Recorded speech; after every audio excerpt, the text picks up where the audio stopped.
Hi, I'm Renée Walker, a mindset mentor, speaker, and lover of all things spiritual. I believe that at our core, we are all spiritually wired for love, peace, success, and abundance. Here on the podcast, we're diving into mindset, wellness, and business, but always through a spiritual lens. Let's just say we're going deep, but we're keeping it light. So let's elevate your life from the inside out, one conversation at a time. Welcome to Spiritually Wired.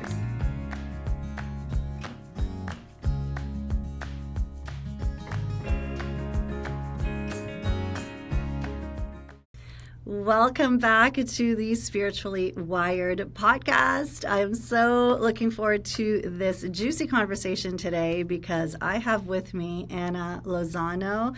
Welcome, Anna, to the podcast. Thank you so much for having me. I'm so excited.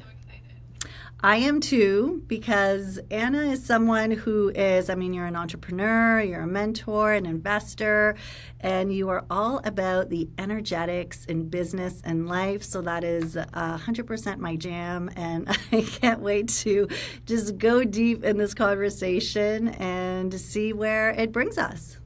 I love that. We were meant to meet. Let's just say that this was bound to happen, and I love how it happened. And as soon as we booked the podcast, one of our mutual friends said, "You guys need to connect." I'm like, "Oh, we already did." I know. So this is our first time having a live conversation together, but we've sort of been connected, I guess, on Instagram, but then definitely have lots of mutual connections. So it feels as though I know you and I can already connect with the energy that you bring to the space. So we've got that. Anna, there's so many different things that I do want to talk about, but I have to start with, so one of the things that I know about you is that you were born in London, Ontario, and you made the bold decision to sell everything and now live in Mexico for part of the year, Kelowna for part of the year, which is one of my favorite places. And you did that with your husband and your two daughters. So let's start with what led to that decision and how that's been going for you. Oh, I love this question so much because when I really contemplated, it's like, it really was divinely guided. It was trusting in the next step without over planning, over analyzing, over controlling. And my first daughter was born in Toronto, downtown Toronto. And one day my husband comes home from work. He was working full time at the time. And he's like, "Hey, I think we should relocate to Oakville. It looks like a really cute town." So we have the baby. We're driving to Oakville. We get to Lakeshore. We're like, "This is a beautiful community. This would be amazing to raise our little ones." So sold our downtown Toronto condo, moved to Oakville, had a beautiful experience in Oakville, and then the pandemic hit. And so you remember the real estate market had a massive boom. We're like, "Oh, well, what if we sold our Oakville property and just headed west?" Never lived west. BC has always just called to us, the nature, the mountains, the ocean, the lakes. And we're like, that would be cool. Why don't we just do that? So we listed the house. The house sells in a booming market. We literally sell everything down to batches of hangers on Facebook Marketplace, pack up our two children. The girls were 2 and 4 at the time, and drive across the country.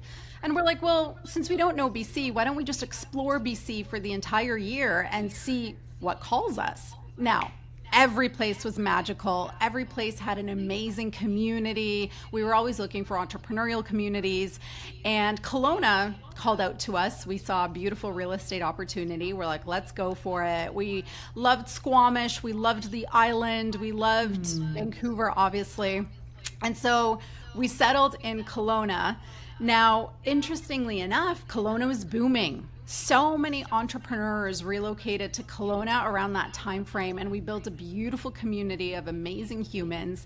And then one winter, I'm like, oh, let's go to Mexico, and let's go specifically to this place, and let's check it out. And so we came for the month of February, and I'm like, oh my gosh, what if we just did some schooling here and our kids ran around barefoot and they became jungle children? And how would that look and feel like? So my husband's like, okay, well, if the house rents, let's go for it. So we listed our Kelowna home for rent, the house rented, and here we are doing half half and doing half Caribbean, half lakeside, and it's been amazing. I bet. And I mean, it's one of those things where I'm sure many people dream about doing it in the sense of like, wouldn't that be nice? Yes. But it sort of feels like this, something that you can think about doing, but do you actually do it? And that's the part that I find is so incredible, is that not only did you think, hey, this would be amazing, it's like, let's actually take action and make this a reality, which I would Exactly. imagine. I mean, it sounds like there weren't a lot of stumbling blocks, still, though. It sounds like it happened pretty easily. I feel like for anyone who has these big dreams and loves, like, I'm a risk taker. That's just part of my Yeah. design. That's who I am. I have a pretty solid risk threshold. And obviously it's uprooting not only the partner, but it's uprooting the children. And that's something that's always in the back of my mind. But I feel like when you have your core values really solid, so one of mine has always been freedom.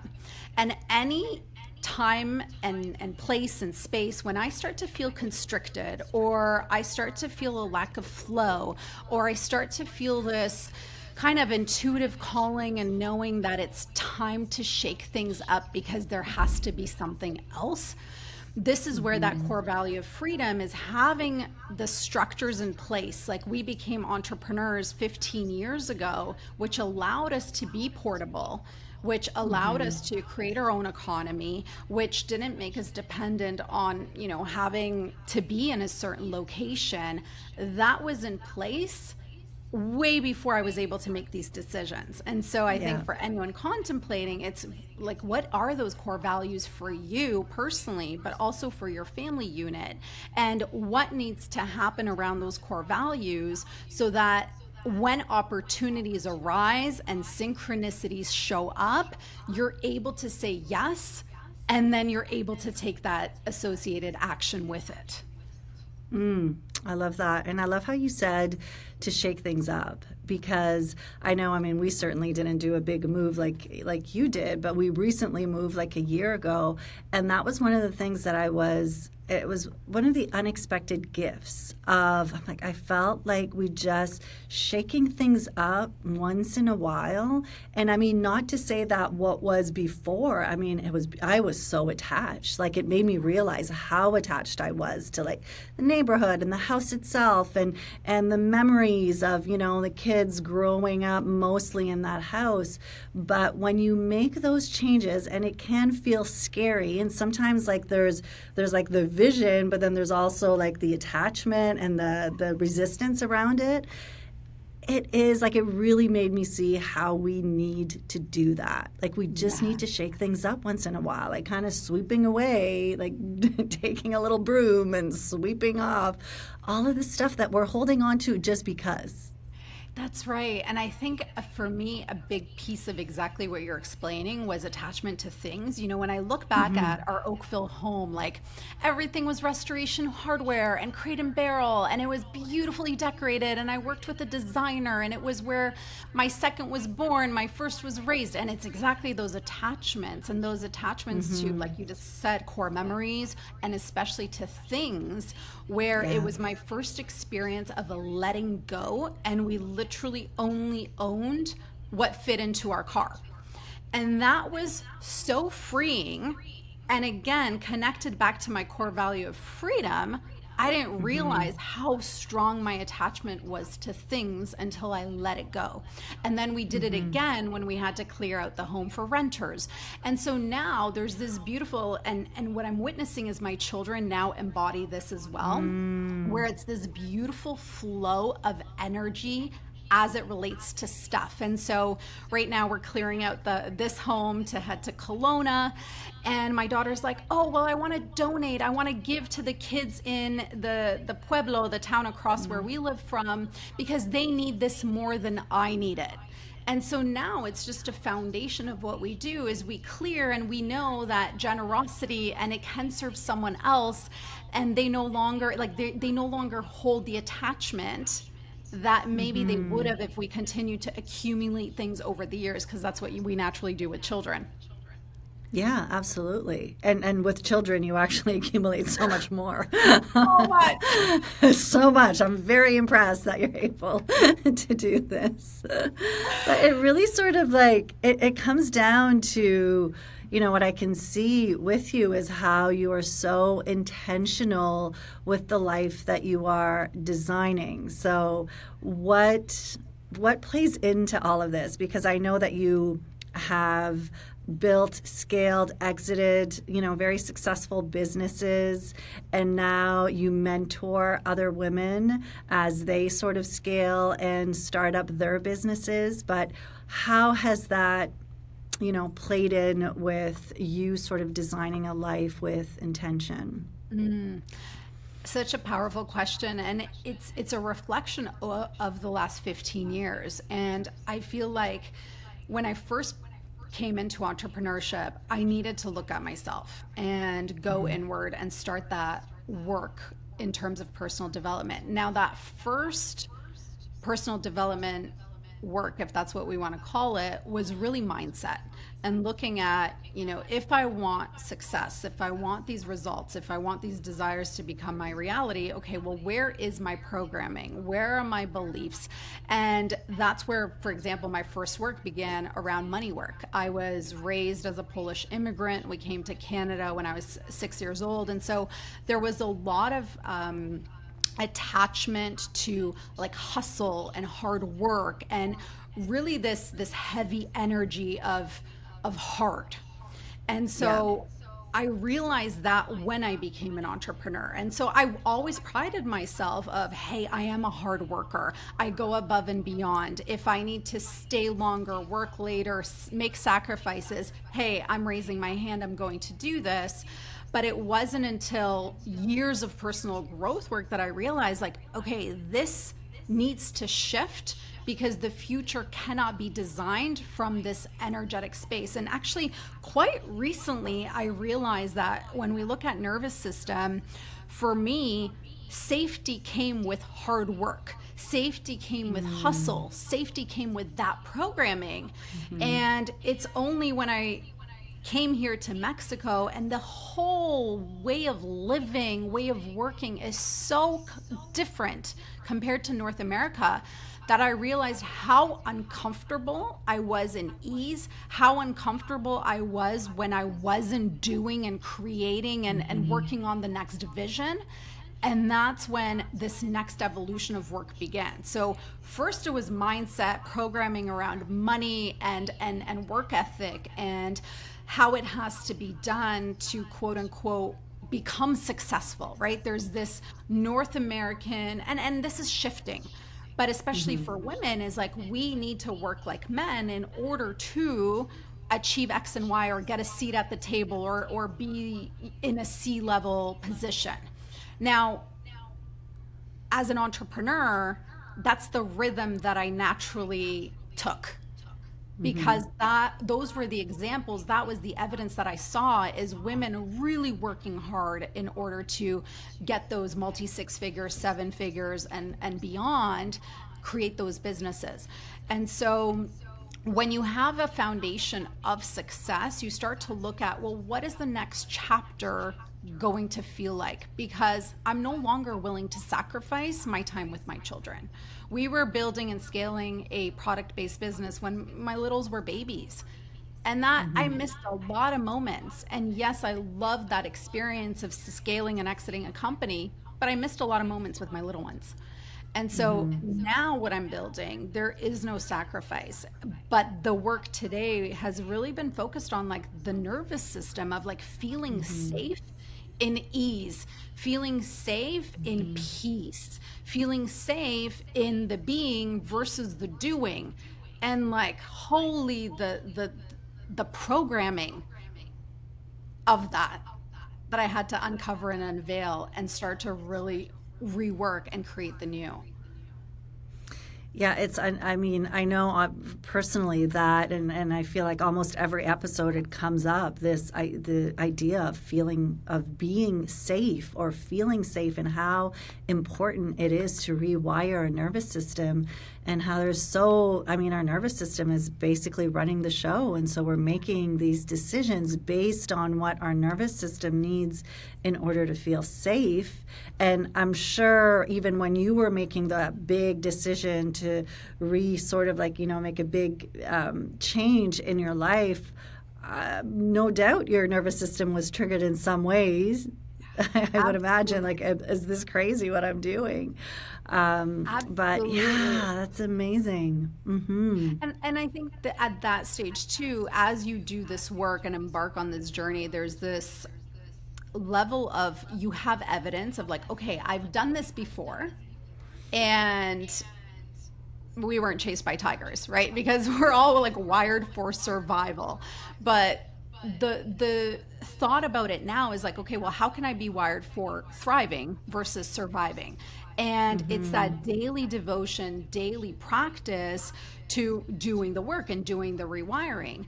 And so actually, this is so funny, but I was speaking to a psychic. Now, this woman is hilarious. So I have a good friend who makes decisions based on this psychic. And I said, holy, you've made some of your biggest life changes based on this psychic. And so I'm like, I need to have a conversation with her because I want to know what she says. And basically the remedy she gave me, she's like, for your next level, you need to simply be and eat an ice cream cone and watch the ice cream dripping, or sit outside and watch the butterflies around you without listening to a podcast, without reading a book, without, thinking of the next vision. You just need to be. And I'm like, okay, I've been doing this, but this is the next level of literally scheduling in 15 minutes of non-doing. And so then I realized, okay, well, presence feels like safety in my nervous system. And if I do this every single day, well, then that predictability feels safe to my nervous system. So I'm going to commit to this. And then I've layered in meditation. I always said, I'm a generator, I have too much energy, I can do walking meditations, but there's no way I'm meditating. And arrived for me, I always like to say, it's those beautiful divine synchronicities. An opportunity to take the Abundance course by Dr. Joe Dispenza, highly recommended. And I have to proudly say, I've been meditating for 70 minutes a day over the last 4 weeks. And I crave it every single day. It's this craving, because you're entering, like what Dr. Joe talks about is the void is where all possibility and all consciousness lives. And so the more that we can become comfortable with the unknown, the more of those, if we want to call them magic and miracles, speaking, woo terms, or synchronicities in more scientific terms, is like, this becomes possible for all of us. But our work is becoming comfortable with the unknown, comfortable with the unknown. And so it's been a fascinating journey. Like, I look back, I'm like, holy shit, how is this me now? But it's this devotion to discovering those next levels of our human potential. And that's really my obsession over the last 15 years. Beautifully said. Yeah. And I mean, I love how you're just bringing in the fact it's like your nervous system, needs to feel safe in that space of the unknown, which is life, is consciousness. It's all unknown, right? It's always the ego at play when we're trying to grasp to anything that feels more known. And I mean, it's the ego's role is to like, okay, I need to make sense of this place. And yet, when we truly expand on a spiritual level, there is no making sense of it. It really is a surrendering to that unknown. So, what a beautiful way to tie that in. So, right now, your practice looks, your daily spiritual practice is your meditation. And so, what else are you doing? You mentioned a few things. Yes, and it is a deep devotion to it, and it's Yeah. fascinating to look back and say, okay, we started with the mind, we started with the mindset, and now each layer gets to kind of unravel and show itself. Yeah. And it's so, even in this work, in this spiritual work, it's uncovering and being open to where am I being led to next. And so yes, I resisted meditation for years, but now it was just this deep calling, this deep knowing. And so what is that calling for you? What have you been resisting that maybe it's an invitation to say yes to, because you're going to uncover that next spiritual level for yourself. And so for me right now, in this moment of time, it looks like a daily 70 minutes. Like, I still can't even believe I'm saying it, but it has had such a profound impact, and it's only the beginning. And so that devotion, and then a daily devotion to, whether it is breath work and taking those deep breaths to, again, feel that safety in that expansion. And for me, I really enjoy calming breath. I used to do Wim Hof and go cold plunging. And hey, I'm not saying I'll never do that again, but I need that relaxed presence and peace right now. That's what I'm being called to do. It's sitting with the breath work by the ocean. It's sitting, like, for me, being a Cancer, I just need water around me all the time.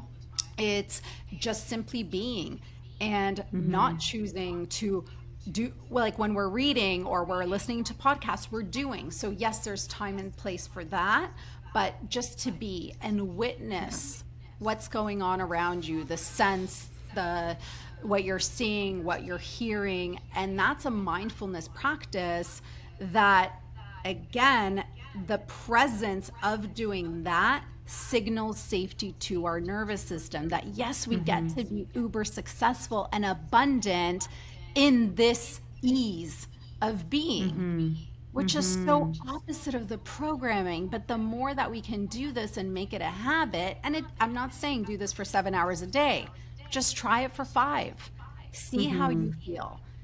And it's like, for me, what I noticed at first, it's like, okay, the instant reaction to check the phone or think of something or get an inspired idea. But it's, again, going back to the presence, because that's where the magic unfolds for us. It's in the unknown, it's in the being, it's in the mindfulness. So having that as a ritual routine. What else do I love daily? I've been playing around with different things, and it all comes down to the feeling. I had another beautiful conversation with a friend, and we were talking about, financial goals. And basically we arrived at this decision that, hey, if we're going to choose, that we're calling in $100,000 months, we might as well call in $1 million months, because universes and, the quantum field, like, there's no discrimination. It really is what we can handle and our capacity to expand to it. So I've been playing around with different numbers. Like, wouldn't it be cool if June was $100,000 month? Okay, how does that feel? Do I feel like there's a ceiling? And naturally our body speaks to us. So what does that feel like for you? For me, when I'm reaching that edge, when I'm reaching that discomfort, it's constriction. I can feel the heaviness in my chest. I can feel the heaviness on my upper back. And I know, okay, I reached an upper limit. I reached an edge. Okay, so what do? Let's take some deep breaths. Let's really physically expand into it. Still feels uncomfortable. Okay, let's play with 50,000. How does that feel? Uncomfortable. Okay, let's breathe through it. And it's like really playing with ourselves in this. We are the creators. And so what do we want to create? One is, okay, getting that clarity, but 2 is expanding ourselves to be able to hold it, because it's not just about our thoughts. It really is about that frequency and becoming an energetic match for the things that we desire. So that is the work. So what do you want to play with? Like, what is it that you're creating? How much further can you push those edges and then expand yourself physically, expand your nervous system to be able to hold it, one, but two, become an energetic match for it. Yeah, I love how you're saying the word play because it gets to be playful. We get to choose the energy that we bring to that because it can feel heavy. Like sometimes some of that work can feel heavy. And I love how you're bringing that playfulness to it because, yeah, like, okay, how does it feel in my body? Like, I'm just going to have fun with this. And I'm going to see, like, there's resistance. Okay, it's resistance, right? How can I open up my capacity to be able to hold that? So, I love the play that you're bringing to it. And the play is key. And I really started looking at this with my girls, right? Because children are powerful manifestors. They say something and it manifests like this. And so they're in a state of presence. They don't live in the past, they don't live in the future. Children are present. And they're always playing, whether they're using their imagination, their creativity. And, you know, what was that pivotal point in our lives where we became so serious, right? Like, there comes a point where everyone just gets serious and they have to work and just become that serious. And so what does playfulness look and feel like? Now, I had to come to Mexico in order to really move into this play frequency because my routines, my rituals didn't really support that previously. But what I witnessed here in Mexico is women, and they're entrepreneurs and they're creators and they're doing things, meaningful work in the world. But on Tuesday mornings, they go and dance. And I was like, okay, how does that feel like for me? And that simple decision actually was extremely uncomfortable. I'm like, Tuesday morning at 9 a.m., I should be working. I should be podcasting. I should be, you know, all the shoulds. But what if I took today and I took the decision and I went and danced on the beach? Okay, nothing happened. It was fun. Like, no one died. There were no extreme things that occurred. Everything was perfect. And maybe a client signed up, or maybe I got a referral, or you know what happened because I was connected to the energy of play. That made me an energetic match for the things, the opportunities, the people, the experiences that hold that frequency. Okay, so first few weeks felt extremely uncomfortable because Tuesday morning again should be working. So I kept doing that. I layered it in, and then I became present, and I was having actually an embodied experience of having fun dancing on the beach on a Tuesday morning. But we can see with every example I'm sharing, like, it's a process. It's first saying, like, that awareness of, hey, what would this feel like? Okay, then I take an action and I allow myself to immerse into the experience, and over time it becomes a new belief system. It's like, okay, I didn't realize that Tuesday morning dancing on the beach would actually change my life. Love it. How would you say so? Okay, we're going to assume that the majority of people who are listening to this are like, well, that sounds amazing. And I do not live on a beach in Mexico. I live in a concrete, because like for what you're saying too, like it just shows like the importance of the environment and our energy too, right? And I'm sure that, again, for every listener, you probably like you have those spaces that you go to, and whether it's a location or it's a place in your home, or it's like you can just feel like your heart is able to expand in a way that, you know, in other places you feel like, for me, malls, I can't even remember the last time I was in a mall. Like I just feel my energy contract. I do not want to be in them. I don't, yet when I was a kid, it seemed to be fine, but the more sort of aware to the energy I became, I just can't be in those spaces. Yes. So all that to say, for those of us who are not living on a beach in Mexico, what are ways that we can incorporate that play energy, that we can, you know, the idea of being that energetic match for what it is that you want to create? How can we incorporate that in normal everyday life? Yeah. Honestly, it's leaning into like breaking your existing habits. So, simple example, I remember Burlington F45 classes started at 9:30 a.m. That to me was again very uncomfortable. I was resistant because it's 9:30, right? So it was this association of I have to work X amount of hours, even as an entrepreneur, likely way longer than I ever worked in corporate, in order to achieve these results that I want. And so going to my beloved F45 class at 9:30, the resistance was there because I should quote unquote be working. And so basic example, but what is that thing for you that you'd love to do, but you're just not allowing yourself because of whatever responsibilities that you have created for yourself?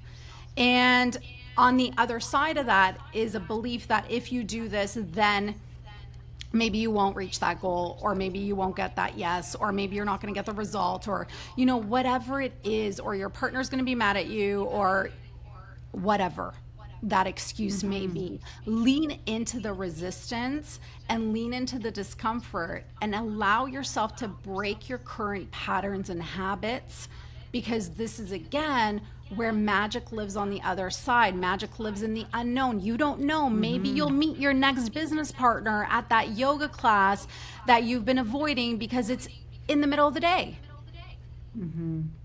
So what is that thing for you? And honestly, when I look at like Burlington, Oakville, and I know your listeners are probably nationwide, but it's like there's so many cool things happening, so many entrepreneurial events, and some of them are happening during the day. But see, that feels more comfortable because it's a business activity, right? We're going to network, we're going to grow our business. But I want you to lean into the discomfort of when it's not business. Of when maybe you decide next Wednesday you're going to pull your child from school and you're going to have a full day play date. How does that feel for you? You have to cancel your interviews. You have to cancel the client discovery calls. You have to lean into that discomfort and tell me how it feels. Yeah, it sort of circles back to the whole shaking things up. And we are all sort of like, when you can bring awareness to, we do things in a certain way and it becomes like the comfort zone, and not to say there's nothing wrong with it, but how can you shake things up? And it doesn't have to be selling everything and moving around the country, which it can be, and it sounds amazing. But it's in the small ways is what you're saying, right? It's that one class. It's that one sort of like following what you actually want to do, but for some reason are telling yourself that you should not. Because anytime there's a should, we know there's danger associated with that. And you know what I happens? love how you... Yeah. I was just going to add too, like, and what happens is and this is what I feel, at least for me, what happened is I forgot what I love to do, right? Like there was so much focus on building businesses and raising young children that I actually didn't even know what I love to do. Maybe there's a hobby that you let go of. Maybe you've been wanting to learn something new language, new skill that is completely not connected to business and success and entrepreneurship. And you lean into that. Like that for me was the actually very beginning stage of it, is like, what do I love to do? I didn't know, I forgot I loved to dance, because I no longer went to nightclubs when I had children. And it's like, well, when do you get to dance really as an adult? Yeah. Like Weddings. Weddings. Well, like I'm out of that stage. No one's getting married anymore. Like I'm in my 40s. Right? So it's like, wow, I didn't realize how much just free dancing, how much joy it brought me. And so I think that's the first part of this conversation, is like, what did you love that maybe has become forgotten, or what is bringing up that inspiration, that excitement for you? Maybe you've been putting it on hold, but you've always wanted to learn to speak Spanish, right? Like it's something that's a part of you. Just say yes, just go for it, and witness what's on the other side. Yeah, and then you're shaking up your frequency and attracting more of what you want. No, and it's interesting because I find for listeners who are maybe like business owners, we go into business because we feel passionate about whatever that may be, and even though you love what you do, so I know for myself, I love what I do. I get to help people, and I love my work, and I can get lost in it as well, right? Where it's like you forget, as you said, like all of the other things that you love to do, and you can get so focused that you're tipping the scale, and now all of a sudden you lose yourself. Yes, it's a business that has purpose and that you love, but that's also not healthy for your soul, for your spiritual connection. 100%. And obviously everyone listening to this podcast is in that process of rediscovery, potentially rediscovering Yeah. themselves. And I hope that there's been nuggets here that really support you in saying, okay, from this conversation, I'm going to take one thing, and maybe it is setting a timer and choosing simply to be, and sitting outside, listening to the birds chirping, springtime is here, feeling the sun on your face, and maybe even repeating, like, it's safe for me to simply be. It's safe for me to take this pause moment.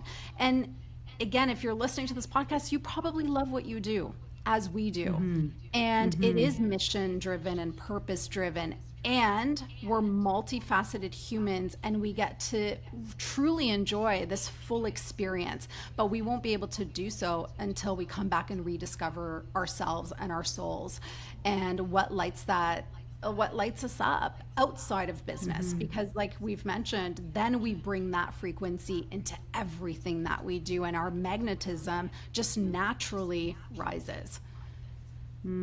Love it.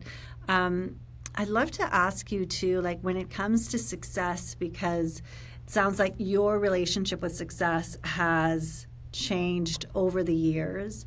And I mean, we spoke about like money, right? And yes, you can have like specific money goals and play and have fun. Like what do you find is the balance between the types of goals that you set in your business, but then also allowing for that freedom, that space that lets you, find the magic that lives in the unknown? Yeah, this is such a powerful question, because there is this piece I feel, and again, this is through experience, being able to see, okay, these are times in my life where I really wanted something. So I'll give you an example. When we launched Love Powered Co., the vision was to be at Indigo. This was like the biggest vision of, this is going to happen. We're going to be across Indigo.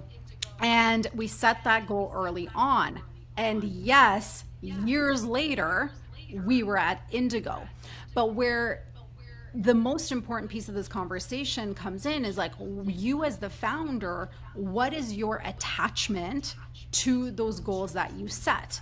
Because yes, there may be rejection. There was rejection at the beginning. It's not like we launched this product company and right away we were at Indigo. No, that doesn't happen. Indigo needs statistics, they need testimonials, they need proof of sale, proof of concept, like all those things, which took years to build. But what needed to happen is, us as founders, we needed to hold a frequency of knowing, of faith, of belief that when the timing aligns, this is going to be a yes, or something better is going to happen for this company and for this brand. And so the energetics piece as founders is so important, because anytime we shift to that like neediness and that wanting so bad that we're actually energetically pushing that thing that we desire away.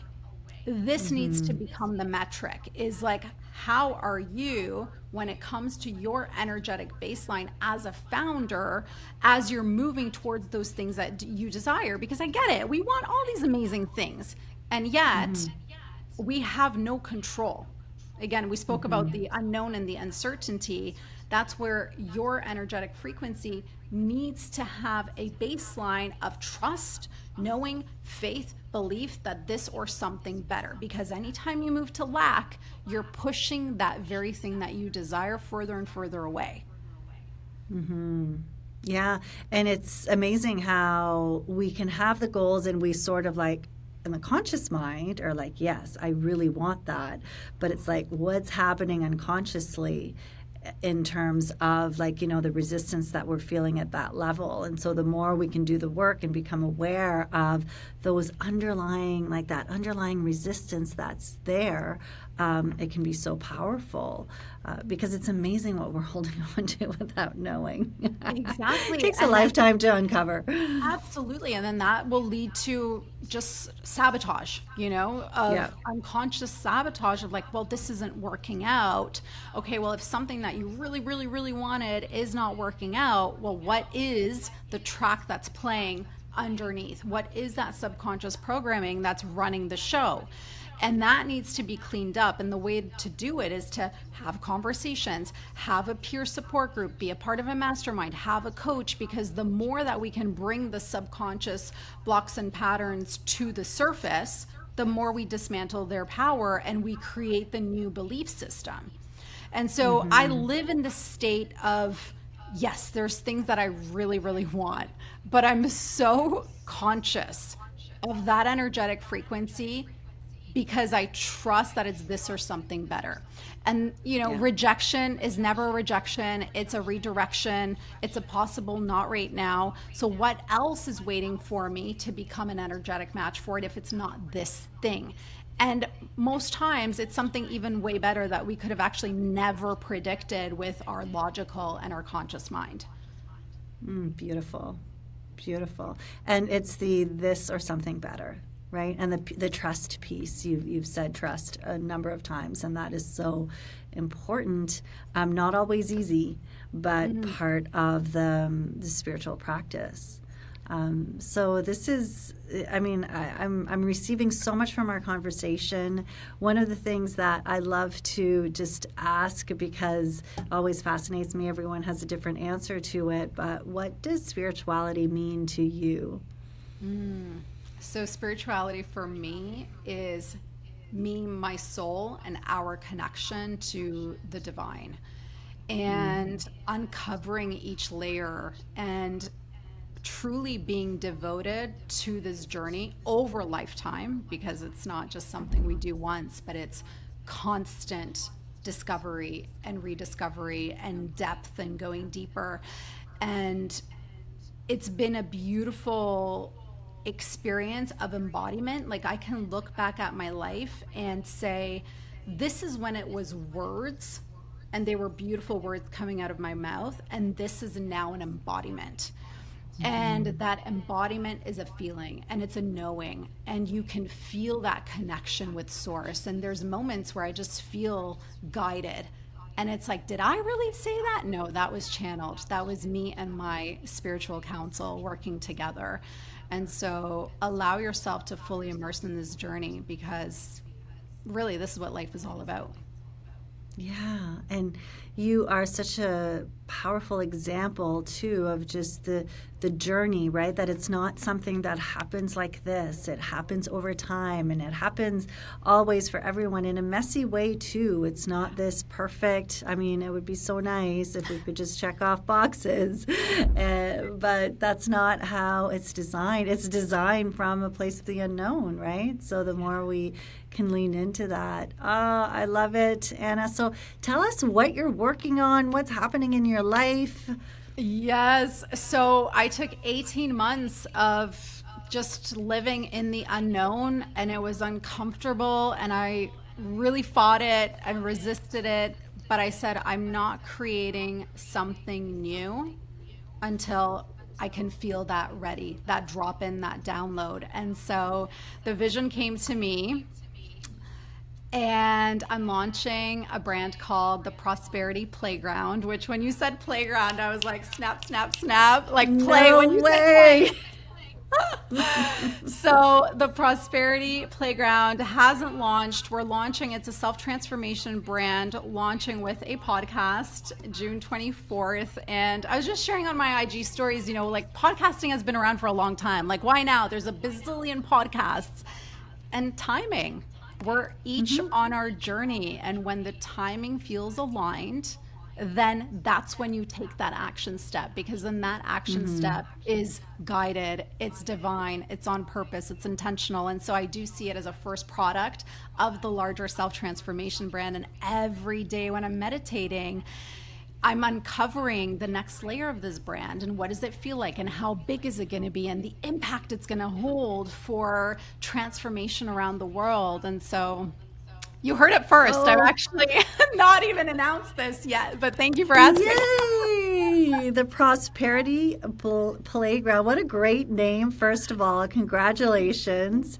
And I launched this podcast back in the fall, and I had those same questions of like, really, do we need another podcast? And the answer is yes, because there's no other podcast with your voice. Right. And so I can't wait to listen in. And maybe by the time this podcast is released, your podcast will soon be launching. So we'll link to all the information that we have. What is the best place for people to reach you, to find you? Yes, I'm mostly on Instagram, so @_Anna Lozano, and then my website's annalozano.com. Amazing. Well, thank you so much, Anna, for taking this time, for being with us all the way from the beach in Mexico. Just a little bit jealous, but it's all good. Thank you so much for having me. And I will see you actually Burlington, October at the High Vibe Conference. I booked my tickets. Oh, amazing. Good. I get to see you in real life, in person. I'm so looking forward to that. Can't wait. Thank you again for being here. And I want to remind you all that you are spiritually wired for love, for success, for abundance, and for play. We'll see you next week. Thank you for listening to Spiritually Wired. If you enjoyed this episode, be sure to follow and leave a review. It really makes a big difference for the podcast. And if you're ready to dive deeper and join a soul-led community, come be a part of the Spiritually Wired membership. With weekly live lessons and a rich library of recorded classes, it's designed to support you every step of the way on your spiritual journey. We currently have a special offer where you can receive your first month for half the price. You can find a link in the show notes or come check it out at ReneeWalkerWellness.com. Until next time, remember to take some deep breaths. Remember that you are spiritually wired.